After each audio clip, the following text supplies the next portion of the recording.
আহ, পলাশ, আমরা জানতে চাচ্ছি মার্কিন বিমান ঘাঁটিতে কুয়েতে F-15 ধ্বংস এবং দূতাবাসে হামলা চালিয়েছে ইরান।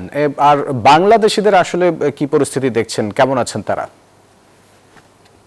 আলহামদুলিল্লাহ, বাংলাদেশিদের প্রতি তেমন একটা প্রভাব পড়েনি, তবে আমরা সবসময় আতঙ্কের মধ্যে দিন কাটাচ্ছি। আমাদের তো এখন সোশ্যাল মিডিয়াতে কিছু ছাড়া বা আমরা ভিডিও করা আমাদের নিষেধ। এই দেশের সরকারের নিষেধ করেছে। আজকে 9 জনকে অ্যারেস্ট করেছে যারা সোশ্যাল মিডিয়াতে ওগুলা ছাড়ে। তা আমরা সবগুলা ইচ্ছা করলেই জানাইতে পারি না, দেখতে পারি না।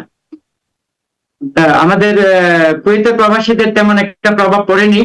গত শনিবারে যখন আমাদের কুয়েত এয়ারপোর্টে T1 যখন হামলা করেছিল, তখন 4 জন আহত হয়েছিল। তার ভিতরে মোটামুটি সবাই এখন সুস্থ।